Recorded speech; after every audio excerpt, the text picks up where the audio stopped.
Saya pernah berpikir bahwa cinta hanyalah mimpi indah yang tak pernah menyakiti, sampai hari itu tiba. Seorang anak kecil berusia 6 tahun menerobos masuk ke pernikahan saudara perempuan saya, berlutut di depan pasangan pengantin dan berteriak dengan suara polosnya, "Tolong nikahi paman saya." Seluruh tamu terdiam, mata semua tertuju padaku, dan saat itu, rahasia yang selama ini kusembunyikan seperti badai yang meledak di tengah pesta yang seharusnya bahagia. Hari itu adalah pernikahan Rina, saudara perempuanku, dengan Andi, pria yang selama ini kukenal sebagai sahabat terbaikku. Kami bertiga tumbuh bersama di sebuah desa kecil di pinggiran Jakarta, di mana Sungai Citarum mengalir tenang di belakang rumah-rumah sederhana.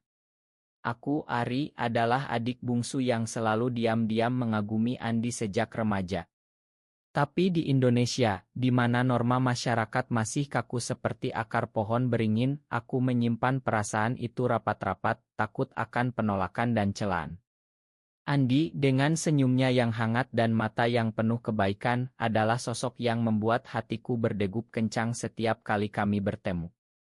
Kami sering menghabiskan waktu bersama, bermain sepak bola di lapangan desa atau sekadar duduk di tepi sungai sambil berbagi cerita tentang mimpi-mimpi kami. Rina, saudariku yang energik, selalu menjadi penghubung di antara kami. Dia tak pernah tahu bahwa setiap tatapanku pada Andi adalah doa yang tak terucap.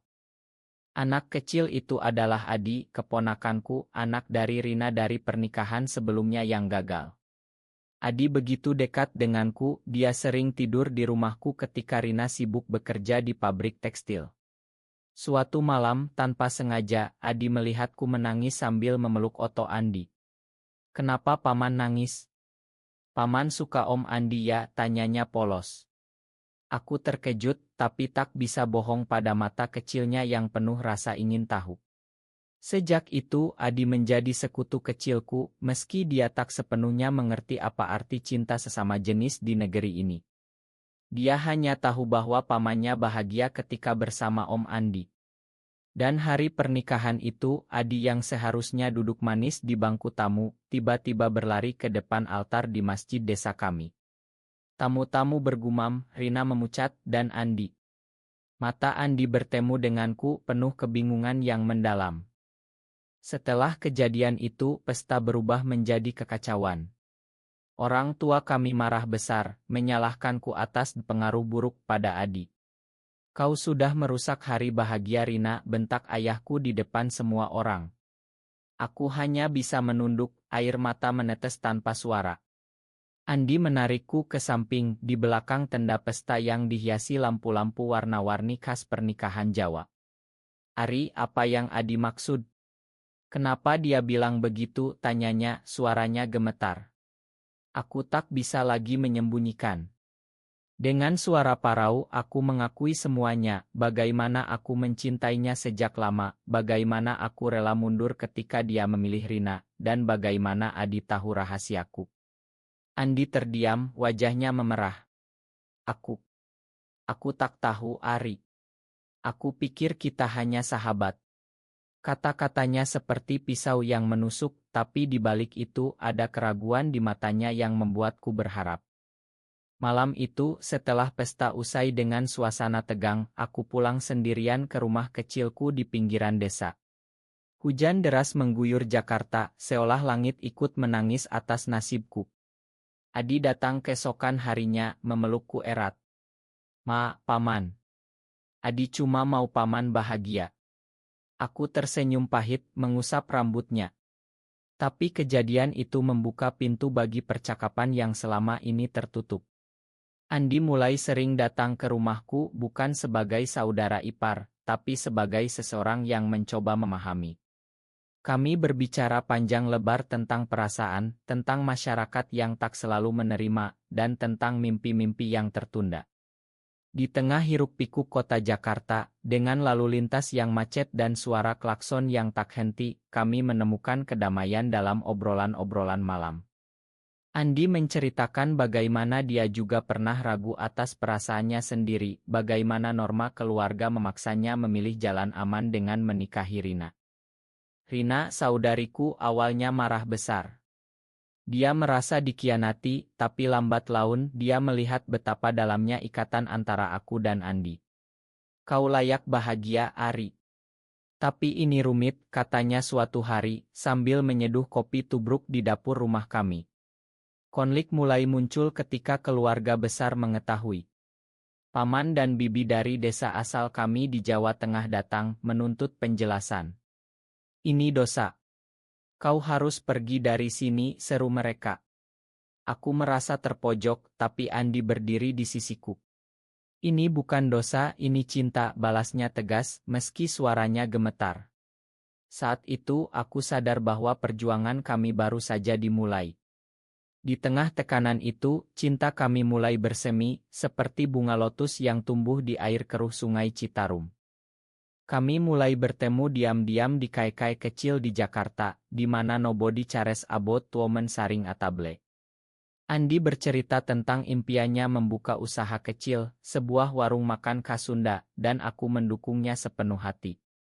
Adi menjadi penyemangat kami, dengan gambar-gambar polosnya tentang Depaman dan Om Andi bahagia selamanya. Tapi bayang-bayang pernikahan Andi dengan Rina masih ada. Mereka sudah resmi menikah, dan masyarakat mengharapkan anak segera. Rina dengan hati yang besar, mulai memahami. Aku tak mau jadi penghalang, katanya suatu malam, air mata mengalir. Tapi perceraian di Indonesia bukan hal mudah, apalagi dengan stigma sosial yang melekat. Suatu hari, Andi datang dengan wajah pucat. Keluargaku tahu, Ari. Mereka mau aku pindah ke Bandung jauh dari sini. Hatiku hancur. Ini adalah ujian pertama kami. Aku memohon padanya untuk bertahan, tapi tekanan dari orang tua Andi begitu kuat. Dia pergi selama seminggu dan aku merasa dunia runtuh. Adi menangis setiap malam, bertanya di mana Om Andi. Aku hanya bisa memeluknya, berjanji bahwa semuanya akan baik-baik saja. Ketika Andi kembali, dia membawa keputusan, aku tak bisa hidup tanpamu, Ari. Mari kita hadapi bersama. Saat itu, cinta kami semakin dalam, seperti akar yang menancap kuat di tanah basah Indonesia. Tapi konflik tak berhenti di situ. Rina, meski mendukung, mulai merasa kesepian. Dia bertemu dengan seorang pria lain, seorang guru di sekolah Adi, dan hubungan mereka berkembang. Aku senang untuknya, tapi Andi merasa bersalah. Ini karena aku, katanya. Kami bertengkar untuk pertama kalinya, di bawah hujan deras di jalanan Jakarta. Kau harus putuskan, Andi. Rina atau aku, bentakku. Dia menangis, memelukku di tengah guyuran air. Aku memilihmu, Ari. Selamanya. Rekonsiliasi itu membuat ikatan kami lebih kuat, tapi bayang-bayang pengkhianatan mulai muncul dari pihak lain. Seiring waktu berlalu, kami mulai merencanakan masa depan. Andi memutuskan untuk bercerai dari Rina secara baik-baik. Prosesnya panjang, melibatkan pengadilan agama di Jakarta. Keluarga kami terbelah, sebagian mendukung, sebagian menentang. Di tengah itu, aku bekerja sebagai guru honorer di sebuah sekolah dasar, mengajar anak-anak seperti Adi tentang mimpi dan keberanian. Andi membuka warung kecilnya di pinggir jalan, menjual sate ayam dan gado-gado yang leat. Bisnisnya mulai ramai, dan kami sering menghabiskan sore bersama di sana, sambil tertawa atas lelucon kecil. Tapi kemudian datanglah pengkhianatan yang tak kukira. Teman lama Andi, seorang pria bernama Budi yang dulu sekolah bersama kami, mulai mendekati Andi. Budi yang ternyata juga memiliki perasaan serupa, memanfaatkan keraguan Andi selama proses perceraian. Suatu malam, aku melihat mereka berdua di warung berbicara intim. Hatiku panas, tapi aku diam. Keesokan harinya, Adi memberitahuku Om Budi bilang Om Andi lebih baik sama dia. Aku marah besar, menghadapi Andi. Apa kau selingkuh? Tanyaku, suara gemetar. Andi menyangkal, tapi matanya tak bisa bohong. Ternyata Budi telah mencium Andi dalam momen lemahnya. Pengkhianatan itu seperti petir di langit cerah. Aku pergi dari rumah, mengembara ke Bali selama beberapa hari untuk menenangkan diri. Di pantai Kuta dengan ombak yang bergulung, aku merenung tentang cinta kami. Apakah ini layak diperjuangkan? Telepon dari Andi datang bertubi-tubi memohon ma. Aku salah, Ari. Budi hanyalah kesalahan sesaat. Tapi luka itu dalam. Ketika aku kembali, kami bertemu di tepi sungai Citarum, tempat kami pertama kali berbagi rahasia. Andi berlutut seperti Adi di pernikahan itu memohon ampun. Aku mencintaimu lebih dari apapun. Air mataku jatuh dan aku memakannya, tapi dengan syarat, kami harus lebih kuat menghadapi godaan. Rina yang kini bahagia dengan pasangan barunya, mendukung kami sepenuhnya. Perceraian selesai dan Andi bebas. Kami mulai hidup bersama di sebuah apartemen kecil di Jakarta Selatan. Adi sering menginap menjadi bagian dari keluarga kecil kami. Tapi masyarakat sekitar mulai bergosip. Mereka tinggal bersama, pasti ada yang salah. Tekanan itu membuat kami stres, tapi cinta kami menjadi pelindung. Suatu hari, kami menghadiri Estial Budaya di Monas, di mana ribuan orang berkumpul. Di sana, untuk pertama kalinya, Andi memegang tanganku di depan umum. Aku tak peduli lagi, katanya. Saat itu, aku merasa bebas. Namun, konflik baru muncul dari keluarga Budi. Budi yang ditolak, menyebarkan rumor buruk tentang kami di desa asal. Orang tua Andi marah lagi, memaksa Andi memilih, keluarga atau aku. Andi memilihku, tapi itu berarti kehilangan dukungan finansial. Bisnis warungnya mulai goyah karena boikot dari kerabat. Aku bekerja lebih keras, mengajar les priat untuk menutupi biaya. Adi dengan polosnya, membuat poster kecil dukung paman dan om Andi dan membagikannya di sekolah. Tindakannya itu menyentuh hati banyak orang, termasuk guru-guru yang mulai mendukung kami. Di tengah kesulitan, cinta kami semakin mendalam. Kami sering bepergian ke tempat-tempat indah di Indonesia, seperti ke Danau Toba di Sumatera, di mana kami berjanji selamanya. Apapun yang terjadi, kita bersama, kata Andi di bawah bintang-bintang. Tapi pengkhianatan Budi belum berakhir. Dia melaporkan kami ke polisi atas tuduhan perilaku tidak senonoh, meski tak ada bukti. Proses hukum di Indonesia untuk kasus seperti ini rumit, dan kami harus menghadapi pengadilan. Pengacara kami, seorang aktivis dari Jakarta, membela kami dengan gigih. Ini bukan kejahatan, ini hak asasi, katanya di sidang. Sidang itu menjadi sorotan media lokal. Beberapa surat kabar menulis tentang kami, sebagian mendukung, sebagian mengecam. Aku merasa takut, tapi Andi selalu di sisiku. Adi memberikan kesaksian polosnya, paman dan om Andi saling sayang, seperti mama dan papa. Kata-katanya menyentuh hati hakim, dan kasus ditutup tanpa dakwaan. Kemenangan kecil itu membuat kami lebih kuat. Tapi luka dari pengkhianatan Budi masih ada, Andi sering bermimpi buruk tentang itu. Setelah kasus selesai, kami memutuskan untuk pindah ke Yogyakarta, kota yang lebih toleran terhadap keragaman. Di sana, di tengah candi-candi kuno seperti Borobudur, kami membangun hidup baru. Andi membuka cabang warungnya, dan aku menjadi guru tetap di sebuah sekolah progresi.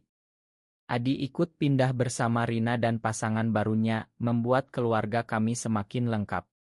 Yogyakarta dengan udaranya yang sejuk dan orang-orangnya yang ramah, menjadi tempat penyembuhan bagi kami. Tapi masa lalu tak pernah benar-benar hilang. Suatu hari, Budi muncul lagi memohon maaf di depan kami. Aku salah, Andi. Aku cemburu. Andi memakannya, tapi aku sulit. Pengkhianatan itu telah mengubahku menjadi lebih waspada. Namun dari situ kami belajar tentang pengampunan. Hidup terlalu singkat untuk dendam, kata Andi. Kami mulai terlibat dalam komunitas lebih kecil di Yogyakarta, berbagi cerita untuk mendukung orang lain yang seperti kami. Itu menjadi misi kami, menunjukkan bahwa cinta tak mengenal batas. Adi tumbuh menjadi anak yang bijak. Di usia 8-nya, dia sudah mengerti lebih banyak tentang dunia. Paman, apa itu? Tanyanya suatu hari. Aku menjelaskan dengan sederhana, dan dia tersenyum. Kalau gitu, Adi dukung paman. Kata-katanya selalu menjadi obat bagi hati kami. Rina sering datang berkunjung membawa makanan khas Jakarta. Keluarga kami, meski tak konvensional, penuh kasih sayang. Tapi tinggi Tro datang ketika orang tua Andi sakit parah. Kami harus kembali ke desa asal. Di sana, konfrontasi tak terhindarkan. Ayah Andi diranjang sakitnya, memandang kami dengan mata lelah. Kenapa kau pilih jalan ini, nak? Tanyanya. Andi menjawab dengan air mata, karena ini hatiku, ayah. Saat itu, ayah Andi memeluknya, dan untuk pertama kalinya, menerima aku. Jaga anakku baik-baik, katanya padaku. Momen itu penuh emosi, seperti air sungai yang akhirnya mengalir tenang setelah badai. Kembali ke Yogyakarta, kami merencanakan pernikahan simbolis kami di sebuah taman kecil, hanya dihadiri keluarga dekat dan teman-teman komunitas. Adi menjadi pembawa cincin dengan senyum lebar. Sekarang paman dan Om Andi resmi, katanya. Meski tak sah secara hukum, itu adalah puncak kebahagiaan kami. Tapi tak lama setelah itu, kabar buruk datang. Budi yang ternyata menderita penyakit kronis, meninggal dunia. Sebelum pergi, dia mengirim surat maaf terakhir. Makan aku, Andi. Bahagialah dengan Ari. Pengkhianatan itu berakhir dengan catatan pilu, mengajarkan kami tentang kerapuhan hidup. Hidup kami berlanjut dengan pasang surut. Andi mengembangkan bisnisnya menjadi rantai kecil, dan aku menulis buku tentang pengalaman kami, berjudul Cinta di Balik Norma. Buku itu diterbitkan secara independen dan mendapat respons positif dari kalangan muda. Kami menjadi inspirasi bagi banyak orang, meski masih ada yang menentang. Adi, kini remaja, bangga dengan kami. Paman adalah pahlawanku, katanya. Tapi konflik terakhir muncul ketika pemerintah mengeluarkan kebijakan baru yang mempersulit komunitas LGBTI. Demo-demo terjadi di Jakarta dan kami ikut serta. Di tengah kerumunan, Andi terluka oleh bentrokan dengan polisi. Hatiku hancur melihatnya di rumah sakit. Jangan tinggalkan aku, bisikku.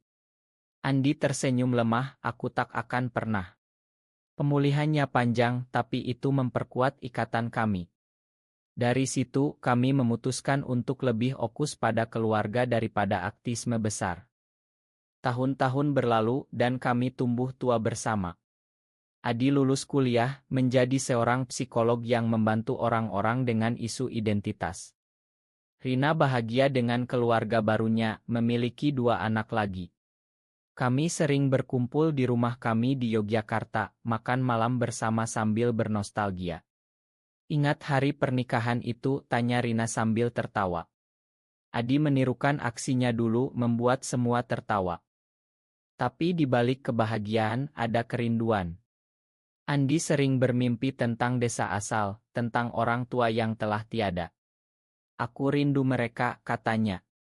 Kami memutuskan untuk kembali, membangun sebuah pusat komunitas kecil untuk anak-anak desa, mengajarkan toleransi.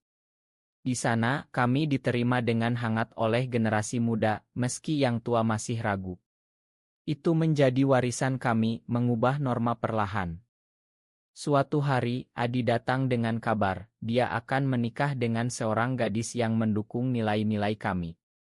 Aku ingin paman dan Om Andi jadi saksi, katanya. Pernikahan itu indah, di sebuah masjid di Jakarta, mengingatkan kami pada hari itu. Tapi kali ini tak ada drama, hanya kebahagiaan. Di pesta, Adi berpidato, terima kasih Paman Ari dan Om Andi, kalian mengajarkanku tentang cinta sejati. Cinta kami, setelah semua badai, menjadi seperti pohon beringin, kuat dan teduh.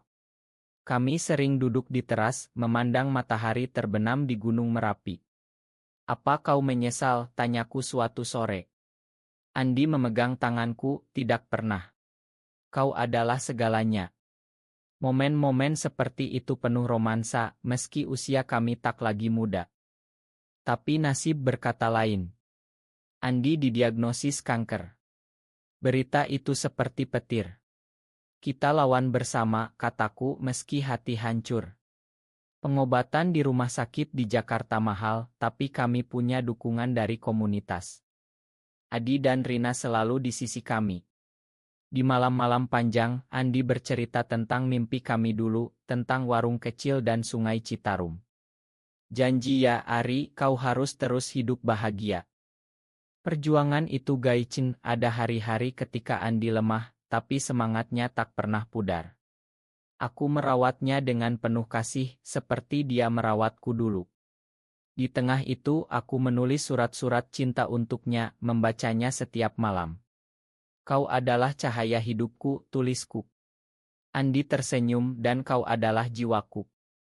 Pengobatan berlanjut, tapi kondisi Andi memburuk. Dokter bilang waktu tak banyak.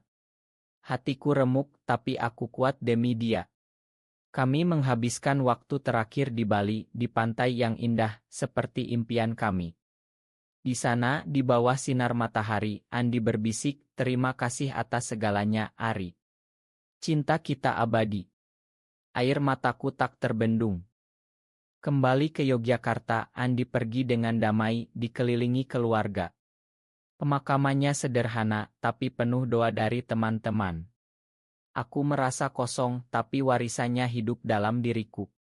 Adi memelukku, Om Andi bangga padamu, Paman.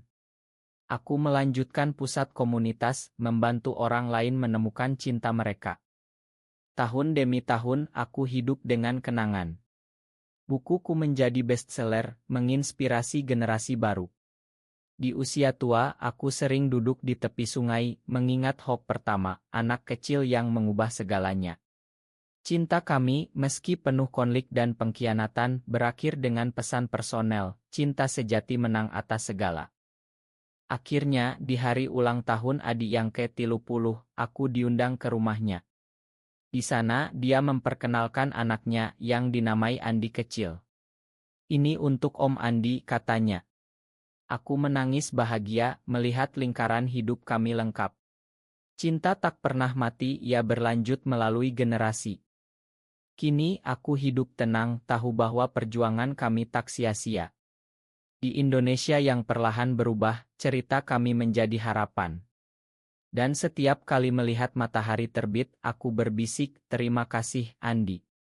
Sampai jumpa lagi. Karya kami, penuh drama dan emosi, adalah bukti bahwa cinta manusiawi, tak peduli bentuknya.